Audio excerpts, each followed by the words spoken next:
You know what we didn't talk about was Brian's boner. What, Brian has a boner? You guys didn't notice the boner? No. Okay. So there's a scene when Claire's looking over at him. Why does he have the boner? Because he's looking at Claire. He's just looking at her and that gives him a boner? He's a virgin. I'm sorry, did you not go to high school? I had a boner every class. 10 minutes before the bell would ring to go to the next class, I would get a boner because I was so excited about getting out of class. Remember when we first met John McClane? Argyle picked him up from the plane and took him down to Nakatomi Tower at the Christmas party. And the terrorists were overzealous, but it was sweet when they killed Ellis. And with a little help from Alan, John McClane kicked ass. Welcome back to Shat the Movies, the podcast where we answer the question, were the movies we loved when growing up really that good? Have you ever caught yourself thinking, why don't they make movies like they used to? Can you still remember spending your Friday night searching for the perfect movie at Blockbuster Video? Do you even remember what Blockbuster Video was? If you answered yes, and this is the podcast for you, my name is Roger Roper, and alongside me I have two co-hosts. The first one's name is Big D Dick Ebert. Good evening. And the bearded one with the plaid shirt, Gene Lyons. Eat my shorts. And each week, our audience selects from 4 movie choices from the 80s and 90s that we then break out our VHS tape rewinder and watch the movie that tallied the highest number of votes. At the end of each podcast, we will provide you, the audience, with the number of wipes each movie would take to get off your respective butts. So find a comfortable spot on the sofa and accompany us for a journey through our vast movie collections. Big D, the theme, we're doing themes now. That's what we do. Our 4 movie choices are typically 2 from the 80s, 2 from the 90s, but there's some sort of a glue that's bonding it all together. This week's choices were high school movies. Is that correct? It was movies from high schools or about high school kids? Correct. It was High School Days. High School Days. Okay, what were the 4 choices? Well, we used to mix them up, and we found that we would get some good, some bad. By doing the categories now the way we have, we've been able to put 4 good movies together generally, and it's made pretty competitive weeks. This week, though, was not one of those. We had 16 Candles, Fast Times at Ridgemont High, Better Off Dead, and The Breakfast Club. Mm-hmm. And The Breakfast Club demolished the other 3 with a total 53%. Second place was Better Off Dead, so it wasn't even close. This is what people wanted to see. And I don't think it disappointed. Yeah, I'm a little surprised. I can't believe that The Breakfast Club trounced the other competitors. I figured at least Fast Times would be in double digits. It only had 3 votes out of 51. I feel like a big part of this is that people are misinterpreting the vote. Or I guess not misinterpreting the vote. There are no real rules for the vote, right? I think people are actually voting for... They're posing the question themselves, which of these is the best movie? And then just clicking on that one, It's like a competition for best film, which is not really, the way it was intended. But hey, it's up to you. I mean, we are your loyal servants, so whatever you want to see. I think also with Fast Times, it's really interesting because although people will quote Fast Times and it's like a cultural phenomenon, I don't think a lot of people actually really like Fast Times. Like it's really strange. I'm a fan, but I don't think a lot of people are huge fans of Fast Times. I saw Fast Times again. I mean, Fast Times is an early 80s movie. I think I saw that when I was probably in middle school, early 90s. And I didn't quite get it. But with The Breakfast Club, this is a great movie. This is like a Criterion selection. This is part of American cinematic history. I think didn't it join the National Registry? It's the United States National Film Registry of the Library of Congress. This movie is part of American history. I was shocked at how I could almost remember the entire movie verbatim. Scenes that were going on, there was no mystery, where some of the other movies I wasn't sure where I'd seen them. This I remembered every single time, where I saw it the first time, all the lines, and it was, I think, as good as I remembered it back in 85. So The Breakfast Club is a 1985 American coming-of-age comedy drama film written, produced, and directed by the incomparable John Hughes and stars Emilio Estevez, Paul Gleason, Anthony Michael Hall, Judd Nelson, Molly Ringwald, and Ali Sheedy, collectively known as the Brat Pack. The story follows 5 teenagers, each a member of a different high school clique, who spend a Saturday in detention together and come to realize that they are all more than their respective stereotypes while facing a strict disciplinarian principle. Did you see this in the theaters? It came out in 1985. what is your memory of seeing this movie? You've seen it multiple times, but where was the first time you saw this? I can actually remember seeing it in the movie, liking it so much, and then it came out sometime after on VHS. And I remember my friends and I, it sounds terrible, we made an audio copy of some of the big scenes, and we used to listen to it on our tape deck. That's how pathetic we were back in the day. I kind of got into it the same way. I mean, I was 5 years old when it came out, so it took me a while to actually see it. But for me, I got it through the music, actually. Growing up, my exposure to pop music and specifically new wave music was pretty extensive. And so I was a big fan of Simple Minds, and so I liked their music a lot. And then I had heard that there's this movie that had this, Simple Minds had songs on, and so I went and checked it out. And then I also liked, Wang Chung. And so it still stuck with me, that music. But I remember watching the movie, and then the second that Allison came on the screen, I was done. I mean, I was sold on this movie 100%, and that really influenced my taste in women for the rest of my life. So this movie was monumental, much like The Lost Boys, in the formation of my sexuality. Yeah, the entire time I'm thinking, like, this is Jean's girl right there. Like, that's her to a T. If I had to describe the perfect girl, it would be Ally Sheedy from The Breakfast Club. That's it right there. Pre-makeover. Yeah, exactly. I think I sent you a text. I was like, how is this your perfect girl? She goes normie at the end. Like, that's not good. Like, stick to your roots, girl. We'll talk about that. Yeah, so my aunt, who's like my big sister, she's 9 years older than me, and we spent a lot of time together because I was an only child and she was the youngest. So she was always watching me. And I remember this was like her movie because she was a teenager in high school right about this time. So, like, all of her friends, like, I remember them talking about this movie, but I don't think as an adult I'd ever watched the movie from start to finish in one sitting. So for me, I had a blast. When we started this, our objective was to go back and look at the movies we loved growing up and see how they hold up and look at them now as an adult. This movie is completely different as an adult. You find yourself associating with the complete other side. There's a big divide down the middle of the movie about the parents and the kids. And this was the first time where I'd kind of shifted over the wall or over to the other side. And I was looking at this now as an adult, and my view was completely different. Yeah, I never really truly understood the gravitas of this movie. I mean, this movie tries to tell, I think, an important moral lesson of that, the individuals that we project to the outside world are not necessarily, what's truly going on, not who we are, right? And, the way the world looks at us, they try and box us in to who they think that they are, but there's so much more to us. Well, I think we also have to remember, in high school, the most trivial social problems or situations carry a gravity when you're in high school. The world's going to end. Your whole world could fall apart. Now, as an adult, you realize, who gives a shit if somebody doesn't like me? Who gives a shit if somebody did this? But back in high school, where social cliques and social acceptance is so important, this movie was key and tried to kind of take that entire subculture apart. Yeah, absolutely. So, if you've never listened to the podcast, here's the format. We are going to play the trailer here in just a second, and then we're going to break down the movie in plot sections. So it's better if you've watched the movie. If you haven't, that's okay. We're gonna basically tell the plot of the movie to you, and then we're going to give our commentary based upon that. And then at the end, we're going to give our Shat Scale rating and some links where you can follow us on social media. So thanks so much for joining us. Big D, roll the trailer.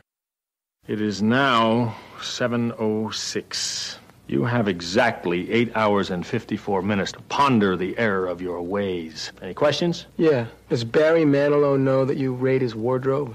A brain, a beauty, a jock, a rebel, and a recluse. Can't believe this is really happening to me. Before this day is over, they'll break the rules. Chicks cannot hold their smoke. That's what it is. Bare their souls. I'm a nymphomaniac. Are your parents aware of this? Take some chances. Being bad feels pretty good, huh? And touch each other in a way they never dreamed possible.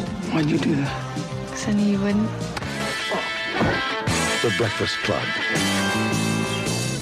They only met once. I don't want to be alone anymore. You don't have to be. But it changed their lives forever. I mean, I consider you guys my friends. I'm not wrong, am I? Universal Pictures presents Emilio Estevez, Paul Gleason, Anthony Michael Hall, Judd Nelson, Molly Ringwald, and Ali Sheedy in a John Hughes film. Why are you being so nice to me? Because you're letting me. The Breakfast Club. All right. So the movie starts off on a Saturday, March 24th, 1984, as 5 students report at 7 a.m. for an all-day detention at Shermer High School in Shermer, Illinois. While not complete strangers, each of them comes from a different high school clique, and they seem to have nothing in common. There's the beautiful and pampered Claire Standish, played by Molly Ringwald. There's the state champion wrestler Andrew Clark, played by Emilio Estevez. The bookish Brian Johnson, played by Anthony Michael Hall. The reclusive outcast Allison Reynolds, played by Ali Sheedy, and the rebellious delinquent John Bender, played by Judd Nelson. Judd Nelson, that's right. So the first things first, there's all these shots of this high school in Shermer, Illinois, and that keeps up with the theme of John Hughes only basing his movies in Illinois. But there's a lot of, like it's disturbing how words in the 80s, and again, like, I try not to be politically correct, but it's just shocking to see. Like, I don't even know if I can say the word, but it's just written on lockers. Like, it's just there. Yeah, and we have almost, I think we have to say the words, but in a clinical way. Okay. Okay, so granted, we live in a more tolerant, I think, accepting society. Sometimes we might question that, but as a whole, I think people have evolved. You know, some late trends have maybe we've rolled back a bit, but when you hear a character say faggot or retard, immediately you're kind of like, what is this? It's like you're watching Songs of the South. Right. Except it's part of your childhood. So it really shows you, I think, how far we've come, that at this time, that was accepted. That was nothing. That was like something like saying douche or, you know, calling him a scumbag. But now you know really the weight of that insult. What I found shocking beyond all of that, though, is that in one of the scenes, the camera's panning through a classroom, and on the sign it says, "Hackers will be expelled." And I was like, wow, they knew about hackers in 1984? That's insane. That's awesome. So there was that. But yeah, there was, you know, like faggot, brownie hound, you know, and it was for me very jarring again. And to speak to what you were saying, Big D, as a kid, I didn't even notice. So it goes to show, you know, that in the 80s, I mean, we just didn't even register it. And now, you know, in 2017, it's a big deal. The first question I have, as an individual who had never seen the movie from start to finish, I found myself wanting to identify with the characters. I found myself, okay, which one of these 5 characters do I most identify with? Did you do that? And if so, which of these 5 characters did you most relate yourself with? I thought of that as I was watching the movie. Now, who did I want to be? I probably at the time wanted to be John Bender. But I think I was more of a combination of Brian and Ali. Kind of nerdy and also just a complete shit show mess. So that's me. Yeah, I felt like this movie was brilliant in the sense that you could kind of identify the archetype most like you and then use them as a reference point to explore all the other types of people. So it was like educational but not corny, which is kind of rare and tough to do. For me, it was 100% Brian.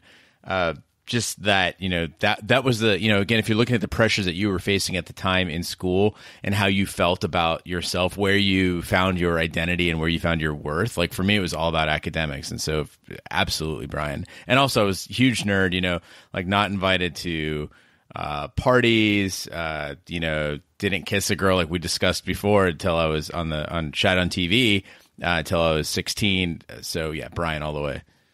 I found myself identifying with Brian as well. I was kind of a nerdy kid. But did you also feel that maybe Brian was a little on the spectrum? Although, listen, if I watch videotapes of myself, I was probably on the spectrum as well. I think I might still be on the spectrum. But what I mean by that is, like, he just says like really nerdy things at certain times, and just recites like numbers. You know what I mean? You know, so I didn't know if that like he didn't know how to socially interact with everyone. No, I think, honestly, that Brian might have been one of the most realistic characters. He seemed genuinely good-hearted. He was friendly. He was open. And he's the one who asked the questions, hey, would we be friends after this? I thought he was probably one of the most well-adjusted. I didn't take that as a disability. of the 5 characters, which did you like the most? Like, in terms of actors that nailed the characters, which one of the 5 did you feel did the best? Oh, I mean, I think for me, certainly as far as nailing the character, I think Emilio Estevez did a killer job. Which one I liked the best was Ali Sheedy's character, Allison. But there was, I mean, it was a bit over the top. The pixie stick sandwich and all that stuff was a little much. But there were little touches that you see her do that really were endearing to me. When she slams her head down on the desk and like the hood flips perfectly over her head. Or the big one for me that I love is when John Bender puts that switchblade knife in the table, and then in the background you see her just kind of pull it, and you start noticing throughout the movie how she's just stealing every little item. Yeah, I think it's easier for me to tell you who I didn't like.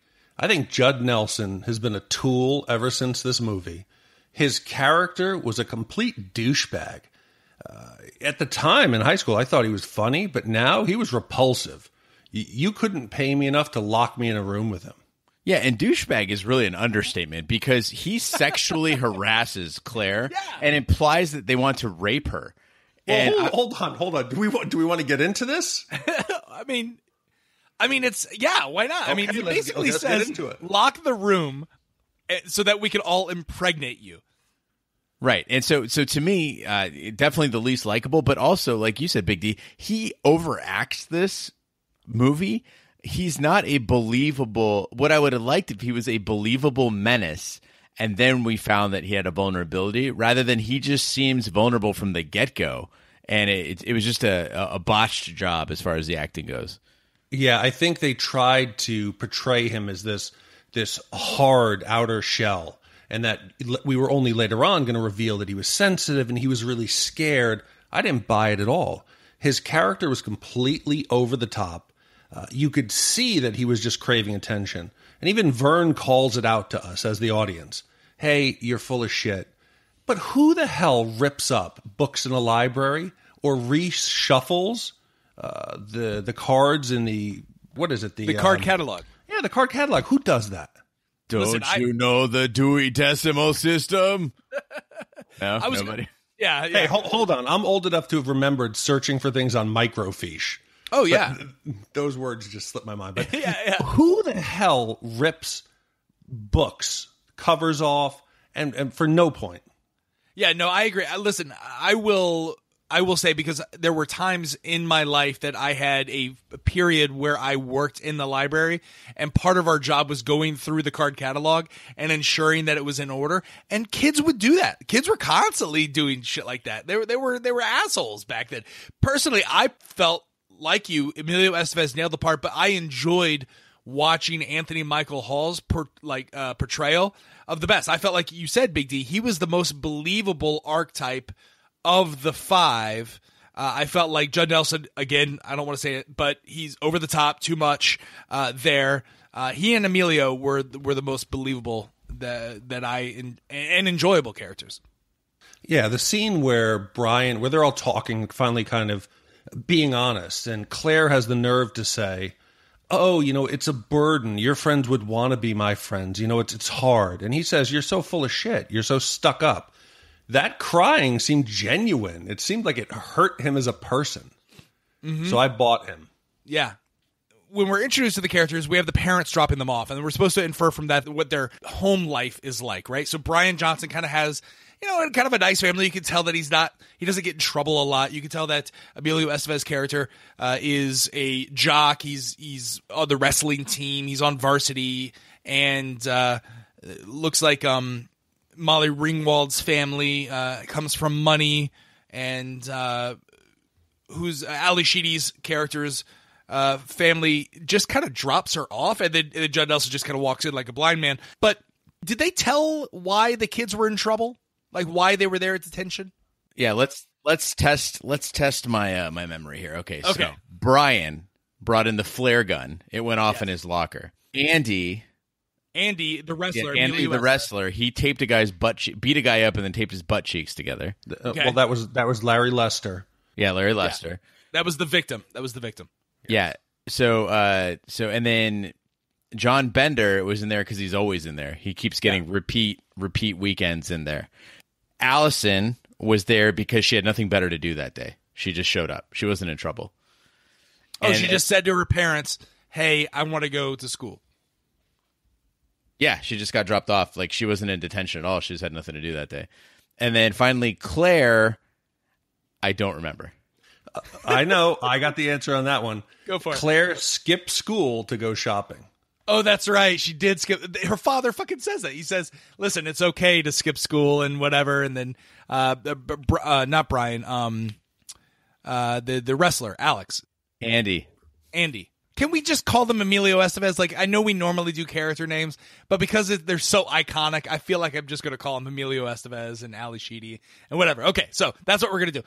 But I felt like, okay, like the father of a varsity athlete who's got a lot to lose, he's got scholarships, he seemed to be pretty okay with dropping off. Like, my parents, I never got in trouble. I remember this one time I kind of got into a push fight, and I had like a stern talking to. I think my teacher called my parents, and that was the most trouble I ever got in at school. I was like a good kid, so I never went to detention, or I was, in school suspension or out of school suspension. I never had anything like that. My parents would have flipped. Raj, can you explain what a push fight is? Yeah, so I basically went out. So I went up to this guy, and I just I shoved him really hard into the lockers. And I was like, let's do this. Let's go. Let's scrap the backpack, which is the maneuver that you do when you're going to fight. And then people separated us and didn't do anything. Did you actually say anything like, let's dance? I think I didn't say let's dance. I said, I don't remember. Everything's a blur. If you've ever been in a fight, and that's unfortunately the closest I've ever been to a fight in my life, was you don't know what happens. Like, you just kind of black out. Like, your memory, I don't know what happens. You remember what happened before, and you know what happens after. You don't know what happened in between. So it was a push fight. I got to tell you, this revelation has explained so many much, things. Right? I've known you now for probably going on 15 years. Yeah. And the pieces finally fit. I'm like a puzzle, man. No, everybody needs a good ass kicking. So maybe oh, one day really? you'll get That's yours. what it is? I need a good ass kicking? I think you have to test your mettle. It's interesting because when you said that, I was just kind of curious as to how, because I was pushed once in the locker room at Anderson Junior High School in Chandler, Arizona. And the mistake the guy made was that I had a padlock in my hand, and that padlock ended up splitting his nose, his cheekbone, and his eye. So that's why I was like, what's like a push fight? I just didn't know if it was a series of shoves back and forth. But Right. You just pushed him and then he backed off? Yeah, it was like yeah, that's exactly what happened. Before he could push me, other people got in the thing.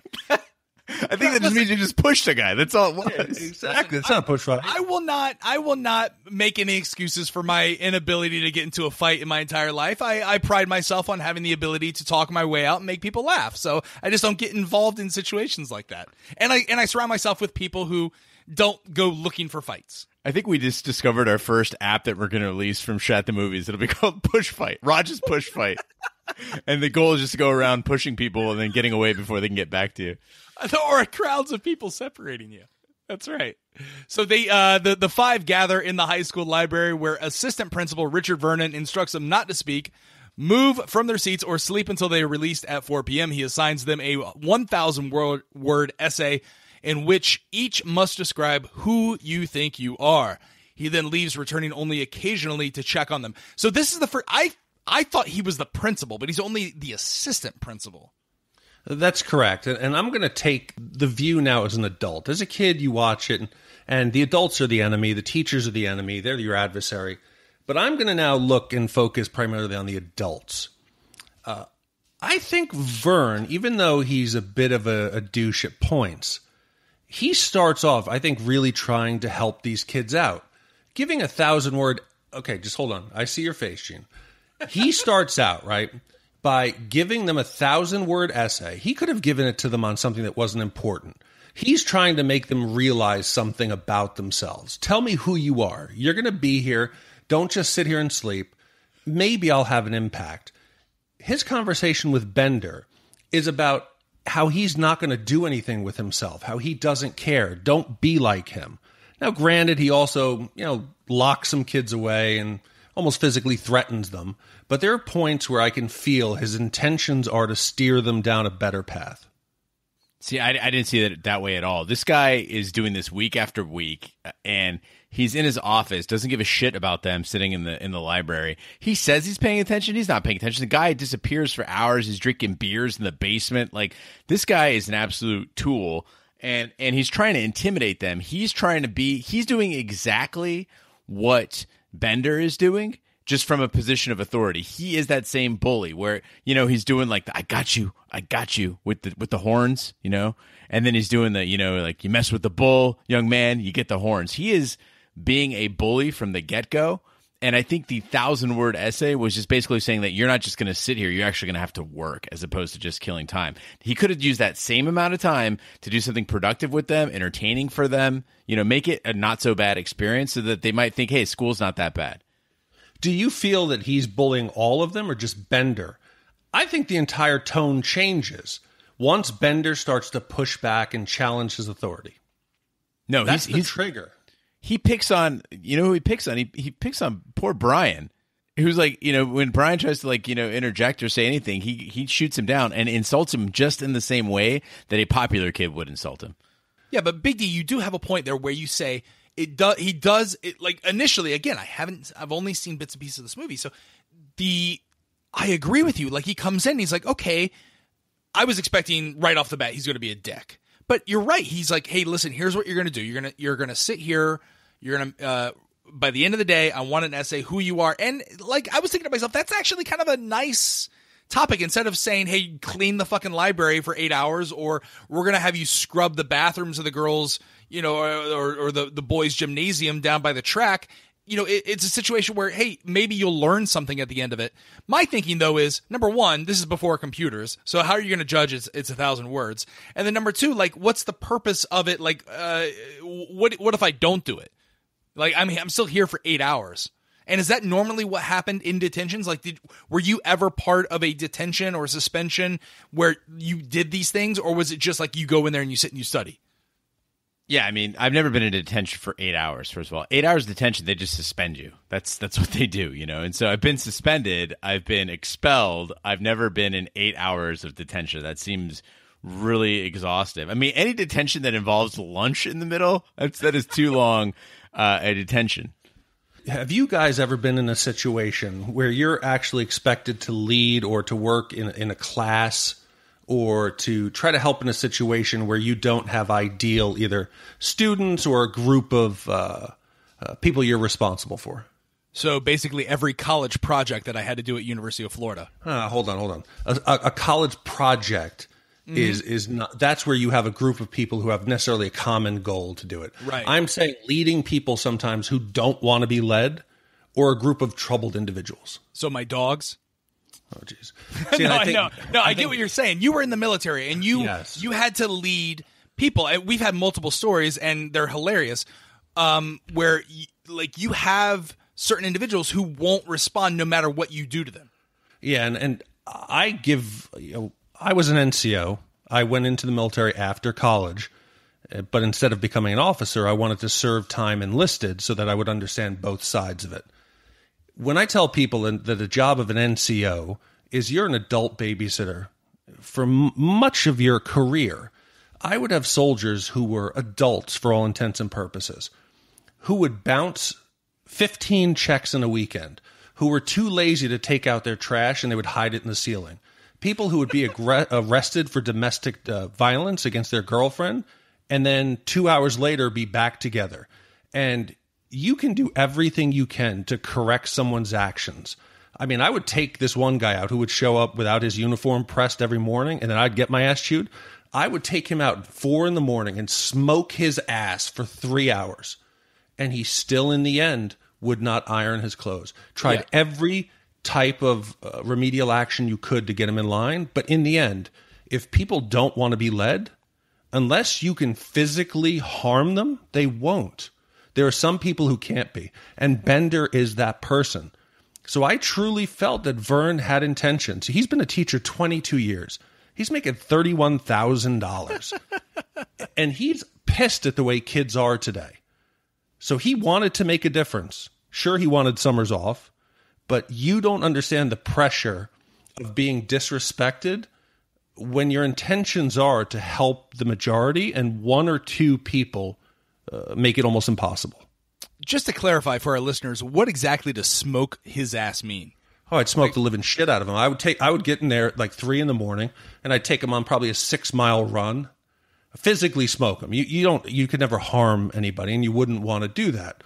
But you try to give him incentive to take an easier path. It's easier to press your uniform than it is to go out and essentially do half of an Ironman every night.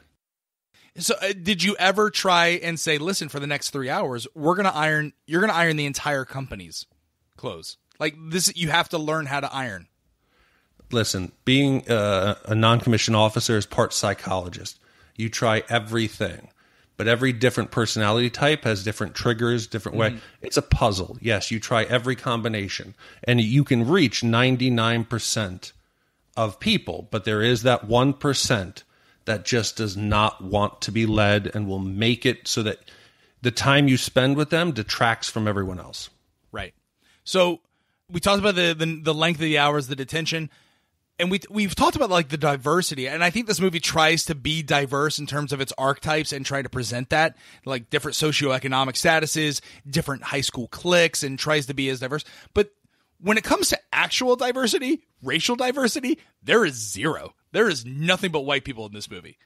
When I was watching the movie, I did think about the fact that whether like the athlete or the brain or if any of them had been a person of color, how much more interesting that would have and nuanced that would have made it. Or another gap to bridge, like really showing that they have the same problems no matter where they come from. So it's a really good point, Raj, that I thought that this movie could have benefited from a little bit of diversity. But again, John Hughes, everyone's going to be white. You might have the occasional Asian to laugh at.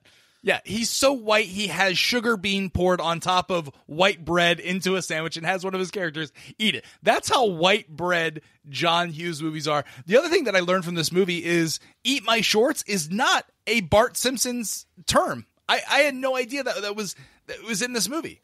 It is really interesting to see a character that's supposed to be this menacing, rebellious guy saying stuff like eat my shorts, calling people wastoids and stuff like that. Just kind of that idea that this, and he says it like, he's staring down Vernon and he eat my shorts. Like they couldn't think of anything better for him to say.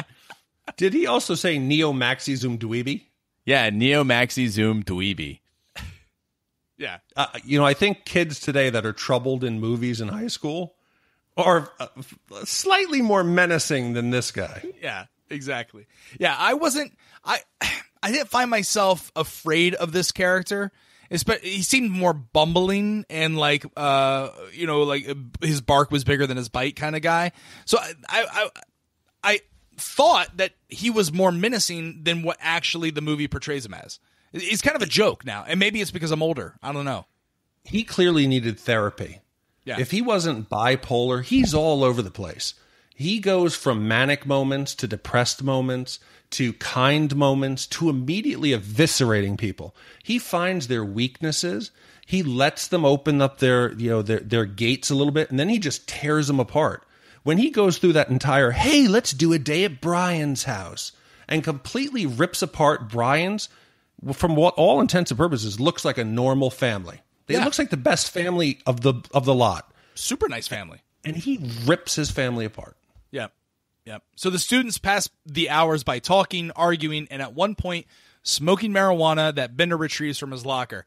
Gradually, they open up to each other and reveal their deepest personal secrets. They also discover that they all have strained relationships with their parents.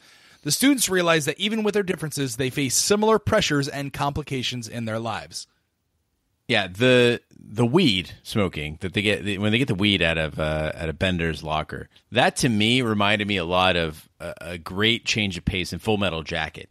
Now, when you watch Full Metal Jacket, there's all there's the boot camp scenes, and then when they go off Paris Island and now you're in Vietnam, the entire mood of the movie changes, and you get a very different movie. But it's like watching two movies that are both very enjoyable, though. And so I felt like this one was the same thing. That it went from setup and comedy to these revelations and depth about the characters. I really like the way that they gave us a reason, a catalyst for these people to start opening up more.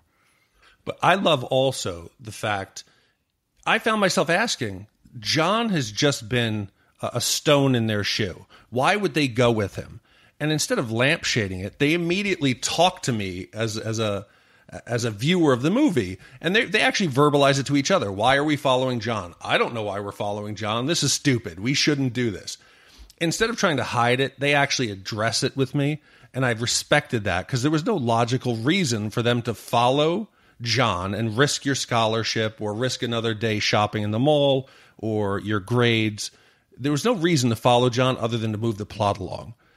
I think the point of the whole scene, though, when they're trying to retrieve the weed, is that weed opens up everyone. Like, weed should be a legal drug. I just like how, like, today, if they were going to make this movie again, people would just be like, yeah, whatever, it's weed, like, no big deal. Like, you know, everyone's smoking. But back then, it was like, this is like the top of the Reagan-era DARE program. Yeah, it seems like a bit of a leap that you would go from being shocked that someone's drinking vodka to everyone willingly smoking look like maybe an ounce of weed in the library where Vern has been coming back and forth. To me, it's a recipe for disaster. This, I found some of the more like comical moments of the movie where they stuff the marijuana in Anthony Michael Hall's pants. And when the principal comes back and he's like, hey, you know, where is it? And he's talking to Judd Nelson. Judd Nelson's like, it's in Anthony Michael Hall's pants. And it's really like, I felt like this was fun, right? And then they're doing their whole hijinks. And then Judd Nelson kind of sacrifices himself for the greater good of the group. And he's put into, is it the basement? Is this a closet? What is he put into by the principal? Yeah, it's a storage closet that he's locked into a storage closet, right? And viciously threatened. I mean, it's interesting because, you know, he says at the time, and it made me ask too. You know, Vernon says, "Who do you think they're going to believe if you said that, you know, I attacked you or whatever?" Or, you know, and he says, you know, it's your word against. Who do you think they're going to believe? Your word against mine. And in this era, I think if a kid went and told their parents or authorities that they'd been physically threatened by the assistant principal, you'd have a big problem. But it made me think, you know, in the 80s, I think they could probably get away with that. So the other adult in the movie is the janitor, Carl. Yes. I kind of liked Carl. I would want to go have a beer with Carl. Carl seems to be a legitimate good guy. Yeah, so is Carl the archetype of he's the wise old janitor? Does he blackmail Bender, the principal, down in the records? Like, why is even the principal down there looking through all the permanent records? I didn't really get that. Hold on, you did so many wrong things. Number one, his name is not Bender. Number two, he's not the principal. Okay, so all right. I'll try to straighten it out there. Okay, so we conveniently needed Vernon to disappear, Vernon to go away somewhere. Right. So that they can smoke pot, they can dance on the railings, they can go, scream and break the windows. They can blare music through the PA system. Yeah. So, Dick decides to go down to the basement and start reading the personal files of all the staff. Right. Carl finds him, and they do have a, Yoda kind of wise old sage conversation about really why... Dick has a problem with the kids, that it's not necessarily that they've gotten much worse, it's that he has changed. Carl seems very comfortable to be a janitor. He's not embarrassed. He finds some power in his position, seems like a good dude, and he respects Brian. So for me, he's a good dude. Yeah. But, okay, so he's looking at the personnel files of the employees, not, like, other teachers, not the students. Yeah, he's reading the medical evaluations of some of the teachers who have psychological issues. Why was he doing that? Because he's a fucking dick like that. Okay. Yeah, he's trying to direct the kids maybe sometimes and help them, but he's also trying to get his rocks off just learning the dark secrets of the other staff members. That is creepy. That he's saying.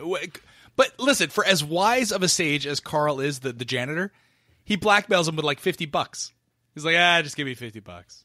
Well, no, I mean, because Carl knows it doesn't make a difference in the grand scheme of things. He's already looking at it. Like, well, there's no point in reporting him. It's just more like get something out of this, the $50. But I think in Vernon's defense, this poor guy is spending every weekend 8 or 9 hours a day with the worst kids in the school. And so, yeah, I mean, he gets bored. Well, I'm going to tell you this. I'm assuming that whoever gets the detention duty is much like the military. In the military, for the people who get in trouble, you have extra duty. And generally, the NCO that has to take care of extra duty isn't your top performer. They're not the top guys in your units. So I'm really sensing that Vernon was not the high-level professional respected teacher that he pretends to be. He's getting that job because he's a bit of a shitbag and people know it. Well, yeah, I mean, he's got a pinup calendar in his office when he's working at a school. He's definitely a shitbag. But what I'm saying is, shitbag or no, dude is bored. He's got no internet. What's he doing there? He's bored.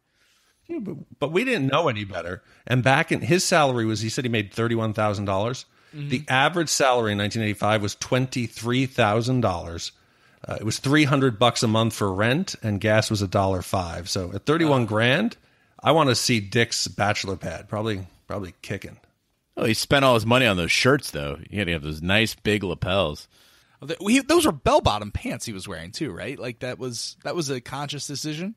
Raj, I think they were flare-legged, actually. Not quite a bell-bottom. Bell-bottom is much more extreme. The other thing, does Ali Sheedy have dandruff? Oh yeah, she's making. Should she just? I've never had dandruff. I've never had lice or anything like that. Is that what it looks like? Gene, you've got a huge head of hair. Have you ever had dandruff like that? Is that just beard dandruff? Yeah, beard dander like crazy. Yeah, no, dandruff's very common, especially for I'd say for white people. It's a very common situation. You guys get dry scalps and the dander. I've never had dandruff in my hair, but certainly everyone has it. It's just how much of it your body produces. Yeah. In her case, though, she got really creative with it. So, still cute. And you can't get hair with hers with that kind of volume and bedheadedness without a little. You can't wash it, so you gotta let that sprinkle. Yeah, did you also feel like Anthony Michael Hall played the same as a stoner as he did when he was drunk in Weird Science? Like, that was the exact same character. Yeah, 100%. It was the identical character. I think his lines are verbatim from the movie.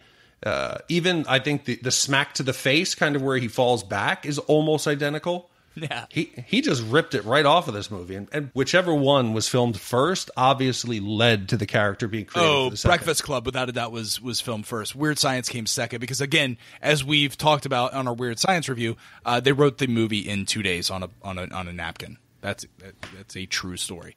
So despite their differences in social status, the group begins to form friendships and even romantic relationships as the day progresses. Claire gives Allison a makeover to reveal how pretty she really is, which sparks romance interest in Andrew. Claire decides to break her pristine virgin appearance by kissing Bender in the closet and giving him a hickey, although they suspect that their relationships will end with the end of their detention. Their mutual experiences will change the way they look at their peers afterwards.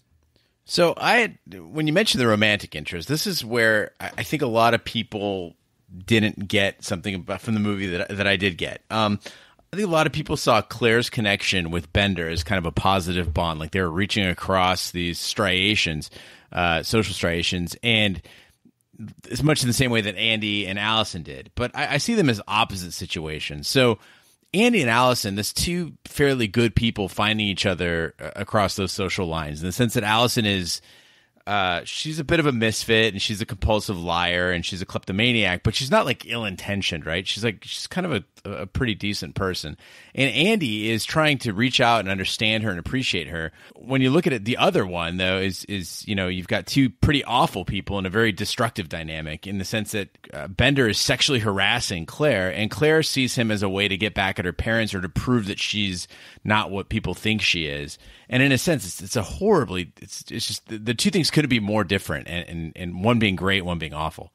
But getting back to that relationship between Andy and Allison, though, I really felt like if you had to pick one moment that really summarized the movie or the point that they were trying to make there, what was evocative of the theme and also the zeitgeist of that 80s generation was when Andy and Allison connect, And I think there was some criticism of that in the sense that she had to be, Raj, you mentioned to me offline, like she had to be done up for him to appreciate her, normalized, as it were.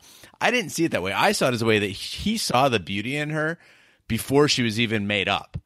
And so then when she was revealed in that way, it was like that it was an incentive sort of thing. But I don't think she's going to change. Like, she likes, as she says, she likes that black shit in her eyes. Yeah, and remember, she's the first one that actually looked into Andrew's kind of heart and made him realize that he wasn't able to make decisions. And I think that maybe the makeup made Allie more comfortable. She felt more confident. She felt a little pretty and nervous, whereas her hair and her hood were almost insulation from the world.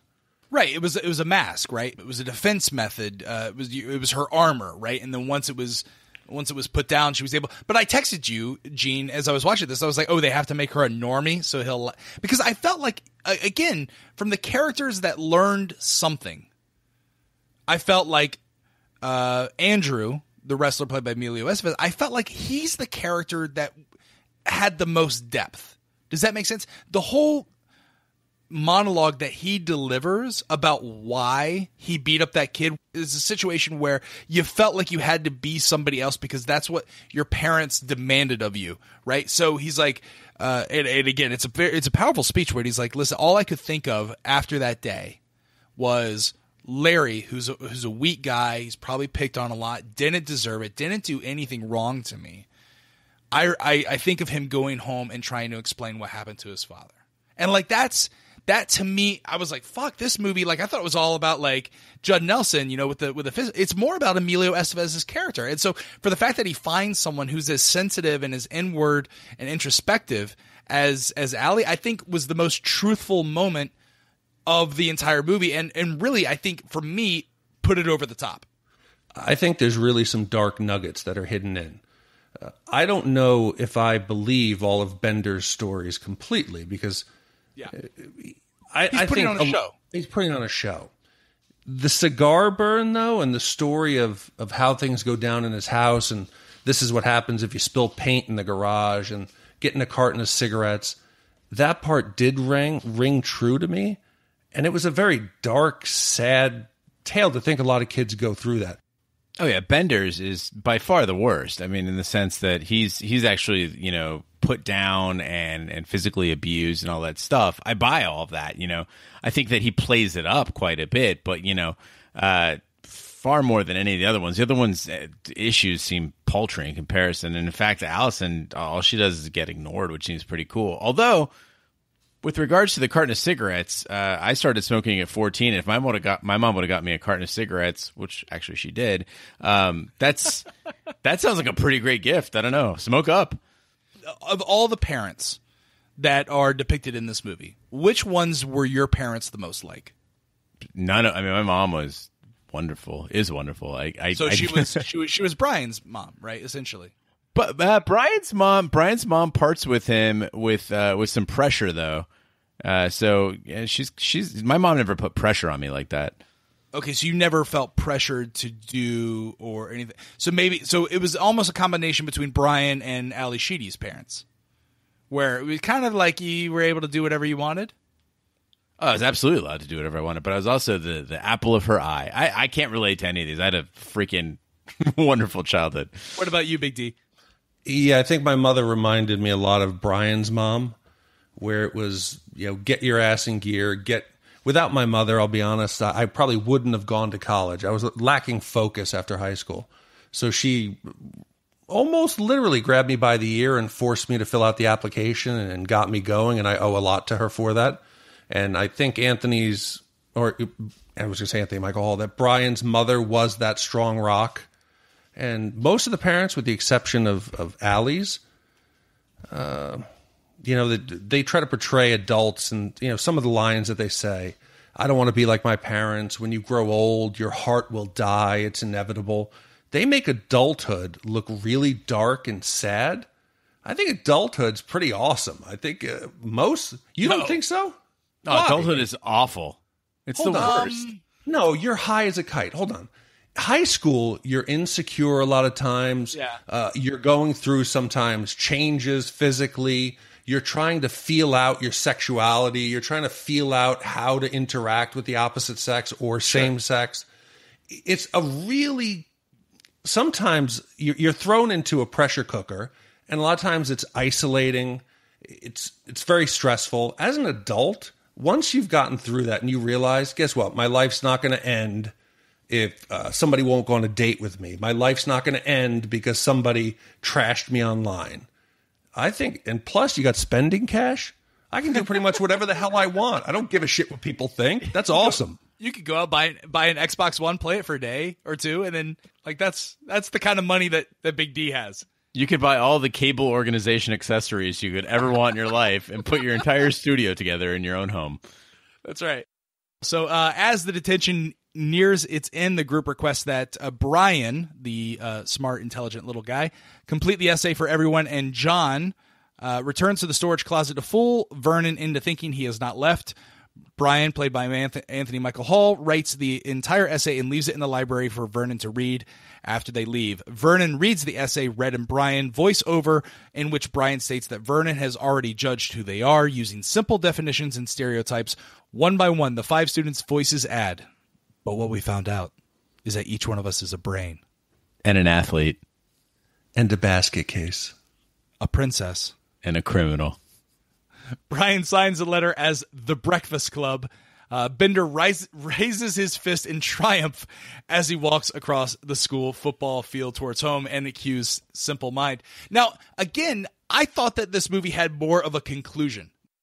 In the 80s, there was always the freeze frame thing, and I didn't understand it. And this movie ends so powerfully, and they could have just had them go their separate ways, and then maybe like end it with like almost like a sequel type ending where they had like the bell ringing at the beginning of school the next day, and you don't know what happens. Like, do they, are they friends or are they not? Instead, they do that weird, and his locomotion throughout the movie is quite odd. He's got the mismatched shoes, and he kind of like stumbles around like he's blind or something. And then the fist pump thing, I'm just like, what is going on here? Did he have a second shoe on in the end? Because he lost that white shoe playing basketball and never went back for it. I never looked. I think so. Apparently, he had boots on in the beginning, and then when he went to the gymnasium to kind of distract Vernon, I think he just found that shoe in the gymnasium and decided to put it on. Like, it makes no sense. See, that gym scene, by the way, just side note, was so we missed 2 big things, 2 of my favorite scenes in the movie, which is one when they come sliding down the hallway. It's featured in the video for Don't You Forget About Me, and then also, it's like the most classic scene out of. And I remember as a kid just trying to recreate that running down a hallway and then sliding sideways, trying to gain your traction. But also the scene, the physical comedy between Judd Nelson and the guy that plays Dick Vernon. With the basketball, I've seen that scene 1,000 times. Still hilarious. Just the way he kind of fakes the pass to him and then just rolls it to him. So good. And then he punts it. That's right. So I want to ask us, because we made a comment how the end of the movie, it ends on that kind of victorious fist pump with the credits rolling over the stands for the football stadium in the background. Let's fast forward now, because I really don't think this is a victorious moment in Bender's life. Let's fast forward 30 years. And if we can go around the horn, where do you think each character is? So I'll give you one, and you guys tell me where you think they are. Got it. Gene, where do you think Claire is in 30 years? Claire clearly marries Rich and moves to Scottsdale, Arizona. She's got the very stereotypical husband, 3 kids, probably drives some sort of a Lexus or similar vehicle. Does Claire stay thin, or does she push maximum density? Does she squeeze out a couple kids like Bender? A couple puppies? What do you think there, Raj? Yeah, I definitely think she probably has a couple puppies. She's trying to impress her friends by, like, she's a virgin, right? And so she's trying to impress her by going for the bad guy. So what's probably going to happen is she's going to end up dating a lot of individuals that treat her badly, and she's going to only date those that she sees are projects, right? Until she's left single with a child and a baby's daddy who never pays child support. And then she finds someone who is rich, does not fulfill her sexually as much as the bad boys in her life did, but he gives her the lifestyle that she was accustomed to growing up. They eat sushi, they drive the BMW, the Lexus. It's a loveless marriage, and she buries her feelings in red wine and Xanax every night. I'll kind of dovetail into that. Yes, she is unhappy. She is divorced, and she probably has a substance abuse problem. She is It's illegal. It's a legal substance abuse. Her doctor is obviously a pill pusher, but it's totally above board. She's a suburban opiate It's addict. my time. Why are you stealing my time? I'm sorry. I apologize. Okay, I think she is a typical story of a big fish in a small pond. It's easy to be the queen bee of Sherma High School, Sherma, Illinois. She's going to go off to a big university, realize she's not that big of a shit, that there's a lot of prettier girls out there. She'll pack on a few pounds. She'll maybe start doing blow. She'll still try to marry rich, but in the end, it will be divorced, nanny, and she's killing bottles of red wine, watching TV during the day. Okay, so next up, we got John Bender. Gene, what do you think of John Bender? John Bender shows a clear affinity for Carl the janitor. I think that he will take the torch from Carl when Carl is done and become the filch of Shermer High School. He will actually learn all of the secrets and then use his superpowers as the janitor to control the inner workings of the school. Maybe even deal drugs as a janitor. Yeah, what do you think over there, Raj? Yeah, I think that Judd Nelson's character, I think he gets his act together. I think he probably, joins a band and does that a little bit, and realizes that all the stuff that he thought was cool, he's already done in his life. So he finally gets himself together. He cleans himself up and ends up in a stable job, in a stable relationship, and has a really cool family. And his kids are ridiculously cool because he was cool. So he's got he's got a good life. So I think that Carl finally takes John under his wing. He gets him out of high school. He goes to a vocational institution, maybe learns to weld, and is able to actually go home and save his brothers and sisters and his mother from the abusive relationship, right? And save them from their violent current living situation, and pull his family out of that repetitive loop of violence. And I think he's a better man today. Do you feel like he would probably own his own welding shop or very successful doing something with his hands or something like that? You know what I mean? I think he needs a creative outlet. We can see by the way he dresses that he's a creative individual. Absolutely. Next up is Gene's crush, Ali Sheedy. Gene, where do you think she is in 30 years? I think she's where most of my crushes from back in the day are. She's gotten implants at this point. She probably works somewhere in the medical field. I'd say she's maybe an RN or something like that. She works in a hospital, probably lives in the suburbs.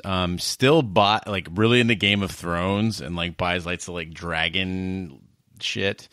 But never really quite made it as an artist, and she's still trying to keep that same aesthetic, but she's not looking so great these days. So that's where I see her. Even with implants? What you think? Okay. You think fake tits make someone attractive? I mean, depends on the doctor, but yeah, probably. Listen, I'm a gross. boob guy, guys. That's gross. That's it's so terrible. You Women, think so? yes, ladies don't do it. No. Who are you to tell a woman what she can or cannot do with her body? If she wants to go get implants, by all means, go get implants. Listen, my entire... You asked me a question. Do you want the answer? No. Ladies, you do not need to go have surgery to improve the way you look. Be happy with what you got. And if a guy wants you to do it, run away. Listen, all right, let's have some real talk here. Well, okay? No, because we're getting off track. We got to talk about Allie. Listen, all I'll say about this then is if penis implants were as safe and widely done and cost effective, I would have it done immediately. Jesus built my penis implant. So mine's a two-parter. I'm gonna kill two characters. Mm-hmm. Yeah, it goes in either direction. So the characters. So Ali Sheedy, I believe, and Emilio Estevez, I believe that they get married. I believe that they get married. He goes to college. He goes to like a state school. She follows him. She studies art at a liberal college nearby. And they have a couple kids, and he probably, works in sales or something like that, and they have a pretty normal existence. And I think they've got a couple kids that are fairly well adjusted. One plays sports, the other is a good artist. I think I think of all the characters, they're going to have the most normal path towards adulthood. I think you're crazy. I think that what we are buying is kind of quirkiness, and what Jean likes is that she's authentic, is really masking some kind of psychosis or some kind of mental disorder. She's a compulsive liar, admits it. She completely fabricates stories about having sex with an adult therapist. Her hallucinations are vivid. Her stories are completely demented. I think she will spiral quickly out of control. Live alone, multiple cats, hoarding and shoplifting, and die alone. Okay, next up at a happier. Well, you are dark. Why am I dark? It's realistic. You are the darkest of all of us. That's what I've learned. I just had John Bender end the cycle of violence with his family. So next, Gene, we have the wrestler and varsity letter athlete, Andrew Clark, Emilio Estevez. I think Raj nailed it. In 30 years, he's going to be involved in sales, maybe marketing job. He's going to be the most well-adjusted, the athleticism. Once he's freed of that bond of having to excel athletically, he can actually focus on himself as a person. I think he'll do well because of that discipline that he's learned in educated endeavors. And he's just going to be, kind of a upper middle class, normal dude. Okay, so I'll go, yes, he is definitely in sales. He works in either a car dealership or selling tires. No. Don't shit on my dream, okay? All right. Get to the next character. Okay, so next character is the last one, Brian Johnson. Gene, what say you as to his fate? Brian, as we know, we're living in an information age now, and Brian probably goes into engineering, I imagine. So he's got bank. Maybe he's a Silicon Valley guy. Maybe he works at Intel or Microchip or Motorola, something like that. He's kind of maybe I could see him being that sort of soft-spoken middle management type in one of those scenarios. Not really a whole lot going on there, but again, that pressure will be relieved a little bit, and I think he'll live a pretty normal, well-adjusted life if he doesn't end up killing himself. Brian ends up the richest of all the characters. He's made it on his own. He started his own tech company. This is the early 80s, so he gets into that field very early on, cashes out, and now is just an angel investor with a really hot wife. He's the Elon Musk, right? Like, that's basically who he is. That's what he's become. I think he pairs his two hobbies, which are fantasizing about girls and technology, to maybe develop Grindr or Tinder or some app, or play some role in the design and manufacturing of fleshlights. Maybe he teams up with his buddy and they invent some sort of a computer where they can actually make their dream woman and bring her into the real world. You stole my joke. You stole it. Wait, that is a great idea. But what happens if his brother is a dick and comes home from military school and tries to ruin the whole thing? That's okay, because the brother's going to go to vocational school and learn welding and then live a pretty happy life. Hey, dudes. Okay. That's the end of our review of what was this movie called? The Breakfast Club. The Breakfast Club. Listen, so this is the part of the podcast where we break out our Shat meters and we give it a score. For those who've never listened, it's a 1 to 5. Sometimes there's a 0, but essentially it's the number of wipes this movie would take to get off your ass.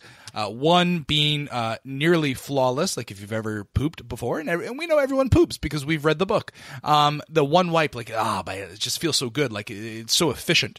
5 is you have eaten chicken on the 5th day and your body is in turmoil and you just can't stop pooping.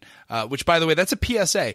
If you have leftover chicken in your refrigerator, do not eat it past day 4. We've learned that, correct? I love when you make statements and say correct. We had one of our good friends, Gene, ate chicken on the 5th day and he got pretty bad food poisoning. Yeah, you never want to do that. Yeah, you never want to do that. So anyway, so that's the Shat meter. Big deal. I'll start with you. How many wipes would you give this movie to get off your ass? I got to say, I think it's probably, we're going to say there's a 0 and a 1. There's somewhere kind of, I think it's a 1. It was exactly what I remembered it.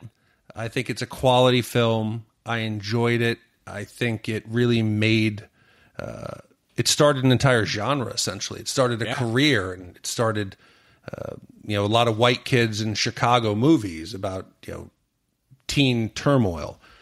Really enjoyed it. It made me feel like I was back in 85 watching it. Warm, fuzzy feelings inside. I'll give it a 1. For as entertaining as this movie was, when you consider that nothing really happened in this movie, in the sense that it was mostly shot in one room, it was very much like a play, right? You had portraits of these characters, and it was so entertaining. It went by so fast, and as Big D said, its lasting cultural impact. I think this movie is again near perfect. It's dated, sure, but I mean it came out in '85. It'd be very hard to improve upon it. Maybe the lack of diversity hurts it a little bit, and some of the language is definitely stuck squarely in that decade. But I would say to me it's a 1.5. Yeah, for me, the fact that it does show its age a little bit in the fact that if you give any of these kids iPhones, it's a completely different story. But the fact that they made this movie on $1 million, that was the budget, and it grossed $51 million. So it was a huge hit, financially and critically. And the fact that the pacing of this movie goes by so fast in a one-room setting, like that's very difficult to do as a filmmaker. Is insane. And like we talked about, okay, the ending would have been better. They just didn't have the budget to do that. They didn't have the time to do that. So for all of those situations, the only reason I also am going to give it a 1.5 is because of some of the language and some of the homophobic elements of the movie. But I mean, that was the fucking time, right? So, and the lack of diversity, I probably would have been a perfect movie had there been a little bit more diversity. So overall, the score, the Shat meter is 1.3 wipes to get this off your ass. It still holds up. Go out and see it. If you've never seen The Breakfast Club, do yourself a favor, rent it, buy it. It's part of American cinema history. Yeah, quote it, share it with your friends. Because surprisingly now, as we're getting further away from the 80s, there's an entire group of young people who have not seen it. And I think even though this is 85, the themes, the characters, they're still relevant today. Exactly the things that are going on here now just go on online. And I think it's as relevant today as it was back then. But I'm going to go back now on the website. And we've done now 15 movies. Mm-hmm. I think this is the highest scoring.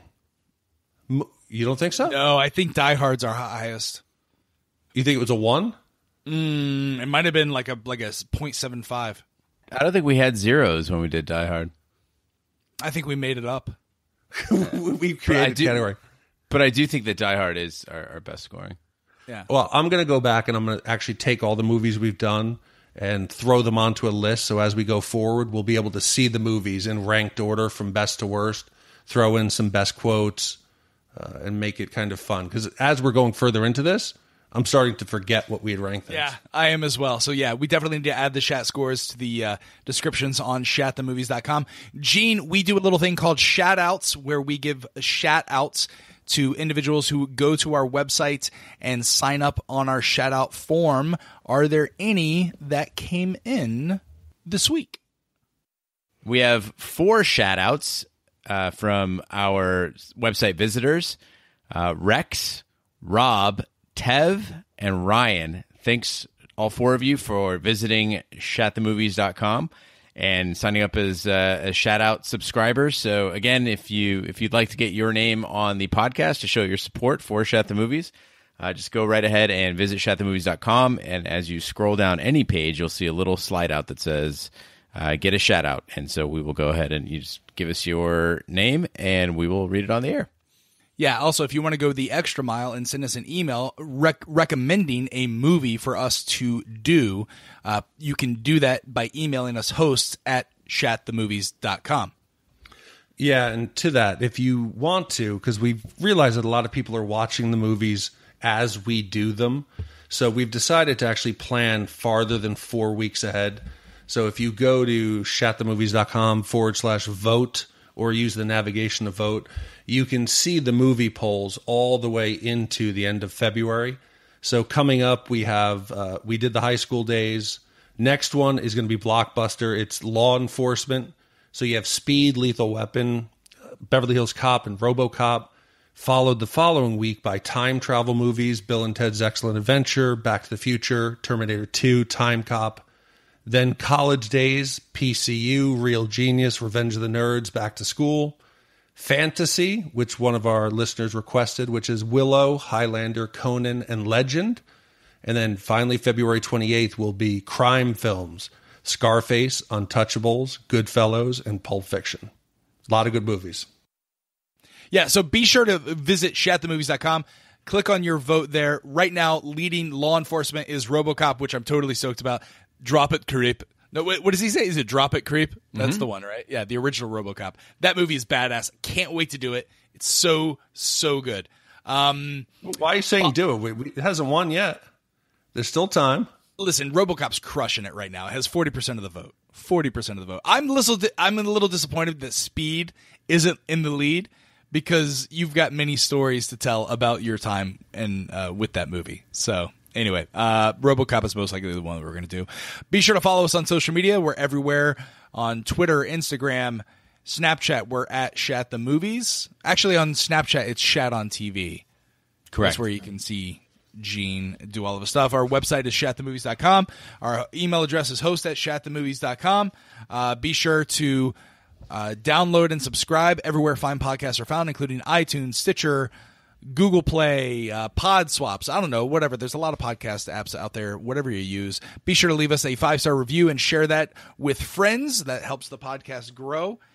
And on behalf of my two co-hosts, Big D, Gene Lyons, I'm Roger Roper. Thank you so much for listening. We will see you next Thursday here on Shat the Movies. Feeling bad feels pretty good. Or being bad feels pretty good. Did he really put his head between her legs and just stare at her panties? Stared at it. Yeah, I can't believe we didn't talk about that. But It's actually her. Oh, you did? Actually, Okay. yeah. Or the fact that, what about Andrew has looks like a half-gallon of warm milk that's been sitting there for 5 hours? Well, they all said warm sushi. I think it was I think they Yeah, it's pretty refrigerated disgusting. somewhere. But what we didn't talk about was Brian's boner. What? When did Brian he has have a a boner? boner? You guys didn't notice the boner? No. When? Okay. So there's a scene when Claire's looking over at him. We have to add this somewhere back into. Just keep going. Keep Okay, going. Claire's looking. She looks over her shoulder at Brian, and he's looking at her, and she's looking at him. They make eye contact, and then the camera pans under the desk, and he's pulling his pants out away from his dick, and then he takes his little beanie and he throws it on his lap to cover up his boner. Why does he have the boner? Because he's looking at Claire. He's just looking at her, and that gives him Yeah. a boner. He's God, a virgin. Sorry, did you not go to high school? I had a boner in high school. I had a boner every class. 10 minutes before the bell would ring to go to the next class, I would get a boner because I was so excited about getting out of class. Did you also think it was funny in high school how people would not admit to jerking off? It was this big taboo, but yet everybody was doing it. Oh, really? Yeah, nobody in my high school would admit to it, except for we one guy. We talked about it all the time. Like jerking off? Yeah. Like in front of girls and stuff? No, just dudes talking to dudes. Yeah, we would talk about it in front of girls. Oh, that's sexual harassment. No, I'm saying like we wouldn't be like, hey, guess what I just did? Jerked off to you. So No, then but we'd be hold like- on. So No, in we what would context ask. do you discuss No, because it in front of all women? right, so here's the context. We would Wait, hold on. Should we stop recording just to make sure we save it? And No, I got it. I like it. Keep going. All right, we would test them. So it was like it was a social experiment essentially. Like, I was a curious kid. This is what we did. We were like, listen, do you masturbate? And if they said yes, then you were like, okay, well, listen, you're an honest individual that, I believe you. Like, that's fantastic. The girls were always like, no, I don't. Ooh, that's disgusting. Ooh, you jerk off. Ooh, you masturbate. And we're like, come on, everyone does it, right? But that's how we would gauge maturity levels in my high school. It was very progressive. I can admit, my good friend that was the best man at his wedding, he uses that line. Well, he's married now, but up until recently, where he would tell people, I'm going to go home and jerk off. Do you want to watch? and he would get dozens and dozens of women to come home. Wait a minute. Wait, this is in high school? No, this is recently. Recently? So he would say to, like, he's at a bar. Yeah, he'd be like, I'm a little wound up. I think I'm going to go just go jerk off. You want to watch? Yeah. And granted, like 2/3 would say no, but 1/3 would always say yes. I get asked, but I always am like, no. Like, they'll be like, oh, like, I'll tell, if I tell somebody I have a girlfriend, then they'll be like, well, how about, like, where does that line draw? And can I, like, just watch, like, can you just beat off? I'm like, what? No. Like, wait a minute. Whoa. What? So, wait a minute. You're saying that you have girls just be like, they ask you. Yeah. If you can jerk off in front of them. Like, if they want to, like, if I go out and somebody's, like, hitting on me or whatever, and then I'll be like, I have a girlfriend or whatever, and they're like, oh, it's too bad, blah, blah, blah. And then they'll, this isn't, like, every night, but, like, on occasion, they'll be like, you never been like, they just ask you that. No, I've never been asked for anyone to just watch me jerk off. He has, it's like a lower torso as well. It sounds creepy, but it's from the upper thighs to the ass, and her name was Lola. So it was is it a tattoo? Ass. No. It's like it's like a sex toy. So her name was Lola. So she he was would the also showgirl? He would talk about Lola, and he said, I'm going to go home and bang Lola. And girls Oh, would be like, what are you what? talking about? Yes. Ugh. Hold on. He would tell people, I'm going to go home and bang Lola, and the girls would come home. He would slap it down on like the glass coffee table. The girls would watch, and it would generally lead to something else. What? Yes, and I always remember one of the girls asked him, do you share that with your friends? And he's like, no one else is with Lola. She's like, oh, okay. No, Lola's mine.